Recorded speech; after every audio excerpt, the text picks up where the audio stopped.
Hello മക്കളെ, ഇപ്പോൾ നിങ്ങൾ സ്ക്രീനിൽ കാണുന്നത് നമ്മുടെ മലയാളം ഫസ്റ്റിൽ ഏറ്റവും ലാസ്റ്റ് ചോദിച്ച ചോദ്യമാണ്. അതായത് 17ാമത്തെ ചോദ്യം.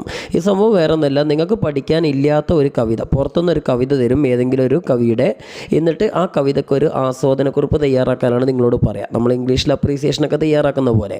അപ്പോൾ ഇത് പുറത്തുനിന്നുള്ള കവിത ആയതുകൊണ്ട് നിങ്ങൾക്ക് നേരത്തെ പഠിച്ചു പോകാമെന്നൊക്കെ പറഞ്ഞാൽ ഭയങ്കര ബുദ്ധിമുട്ടാണ്. നമുക്കറിയില്ലല്ലോ ഏത് കവിത വരിക എന്നുള്ളത്. അപ്പോൾ അതുകൊണ്ട് തന്നെ ഏത് കവിത ചോദിച്ചു കഴിഞ്ഞാലും എഴുതാൻ പറ്റിയ നല്ല അടിപൊളി ഒരു ഉടായിപ്പാണ് നമ്മളിന്ന് നിങ്ങൾക്കായിട്ട് തരാൻ പോകുന്നത്. ഇത് നേരത്തെ നമ്മൾ ഓൾറെഡി ചെയ്തിട്ടുള്ള വീഡിയോ ആണ്. അപ്പോൾ ആ വീഡിയോ ഒന്നുകൂടി റീപോസ്റ്റ് ചെയ്യുന്നത് കാണാത്ത ഏതെങ്കിലും കുട്ടികളുണ്ടെങ്കിൽ അവർ കണ്ടോട്ടെ എന്ന് വിചാരിച്ചിട്ടാണ്. അപ്പോൾ നേരത്തെ കണ്ട വിദ്യാർത്ഥികളാണെങ്കിൽ അവർക്ക് വീഡിയോ കാണണമെന്നില്ല, എന്തായാലും കുത്തിരുന്ന് പഠിക്കുക. എന്ന് സംഭവിച്ചാലും നിങ്ങളിത് പഠിച്ചിട്ട് ഇതേമാതിരി എഴുതണം. ഇതുപോലെ എഴുതി കഴിഞ്ഞാൽ 6 മാർക്ക് 100% നിങ്ങൾക്ക് ഉറപ്പാണ്.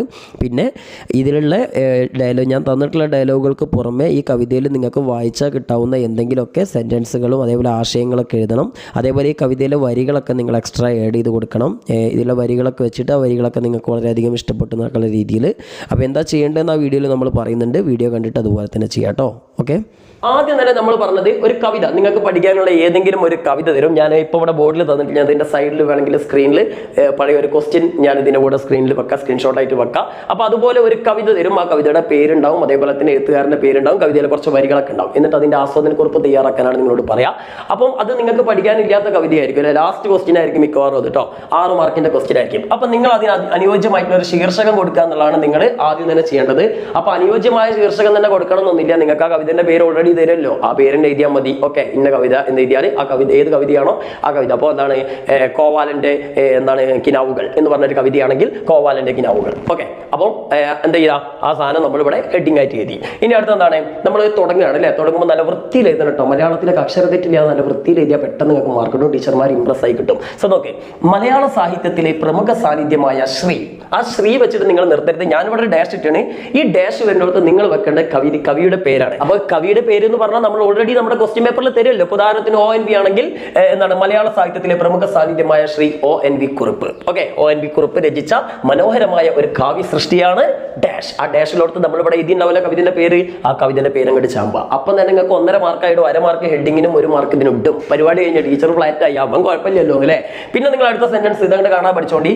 പ്രസ്തുത കവിതയിലൂടെ സമൂഹത്തിന്റെ ഒരു നേർക്കാഴ്ച തന്നെ കവി വരച്ചു കാട്ടുന്നു. ആ അടിപൊളി, ഹാപ്പി ബർത്ത്ഡേ. ഓക്കെ, പിന്നെ അടുത്തെന്താ, ഇവിടെ മനുഷ്യ മനസ്സിന്റെ ആഴങ്ങളിലൂടെ സഞ്ചരിക്കുന്ന കവി വളരെ ലളിതമായ ഭാഷയിൽ തന്നെ തന്റെ സന്ദേശം മാനവരാശിയോട് വിളിച്ചു പറയുന്നതായി നമുക്ക് കാണാം. കാണുന്നില്ല മക്കളെ? കാണും, ഉറപ്പായിട്ടും കാണും. ഓക്കെ, അപ്പൊ ഇതങ്ങോട്ട് എഴുതുമ്പോൾ തന്നെ ടീച്ചർക്ക് എങ്ങനെ മാർക്ക് ഇടാതൊക്കെ തോന്നുന്നു അല്ലേ. എന്തായാലും നിങ്ങൾക്ക് മാർക്ക് കിട്ടും. ഈ ഫസ്റ്റത്തെ പാരഗ്രാഫ് കണ്ടാൽ തന്നെ നിങ്ങൾ ടീച്ചർക്ക് 5 പഠിച്ചമാതിരി ബോധം കിടും. ഓക്കെ, അപ്പൊ നിങ്ങൾ പേടിക്കേണ്ട, ഇത് ഇതേമാതിരി എഴുതുക. ഇനി ഇതിന്റെ അടിയിൽ മക്കളെ അടുത്ത വരി ഞാൻ കാണിച്ചു തരാം. അടുത്ത് നോക്ക്, അടുത്ത് നമ്മൾ കുറച്ച് എന്ത് ഇട്ടിട്ടുണ്ട്, കുറച്ച് ഗ്യാപ്പ് ഇട്ടിട്ടുണ്ട്, ഒരു 3-4 വരിന്റെ ഗ്യാപ്പ് ഇട്ടിട്ടുണ്ട്.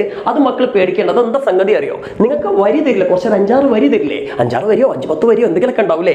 അതിൽ നിങ്ങൾക്ക് ഇഷ്ടപ്പെട്ട അത്തള പിത്തള തവളാച്ചി എന്നൊക്കെ മറിയാൻ വന്ന് വിളക്കൂതി എന്നൊക്കെ പറഞ്ഞാൽ ഒരു 3-4 വരി അങ്ങോട്ട് എടുക്കുക. അത് നല്ല ഇഷ്ടപ്പെട്ട ഒരു 3-4 വരി, നിങ്ങൾക്ക് അത്യാവശ്യം നല്ല അടിപൊളി വരിയാന്ന് തോന്നുന്ന വരി എടുത്തിട്ട് ആ വരികൾ മക്കളെ നിങ്ങൾ എന്ത് ചെയ്യുക, അടിക്കടിക്ക് എഴുതുക. ഓക്കെ, എഴുതിയതിന് ശേഷം ഇതൊക്കെ എന്ന് വെച്ചാൽ പേജ് നിറയ്ക്കാനുള്ള ഇപ്പം കൂടിയാണ് കേട്ടോ. അപ്പൊ ഈ വരികൾ എഴുതിയതിനു ശേഷം അതിന്റെ താഴെ ഈ പറഞ്ഞ സാധനങ്ങൾ ഉണ്ട്. ഇതാ എന്നീ വരികളിലൂടെ, അതായത് നിങ്ങൾ ഇവിടെ കൊടുത്തിട്ടുള്ള എന്താണ്, ഡാഡി മമ്മി വീട്ടിലില്ലേ എരിവിളയോടെ അല്ലേ. അപ്പൊ നിങ്ങൾ തന്നിട്ടുള്ള വരി എന്ത് എഴുതണം, നിങ്ങൾ ഡാഡി മമ്മി എന്ന് എഴുതിക്കരുതേ. അപ്പൊ എന്തായാലും ഈ എന്തെയ്തു വരികൾ എഴുതി വെച്ച് അതിൻ്റെ അടിയിൽ കൂടി എന്നീ വരികളിലൂടെ സമകാലീന ലോകം അഭിമുഖീകരിക്കുന്ന മുഖ്യധാരാ പ്രശ്നങ്ങൾ തന്നെയാണ് കവി ചൂണ്ടിക്കാണിക്കുന്നത്.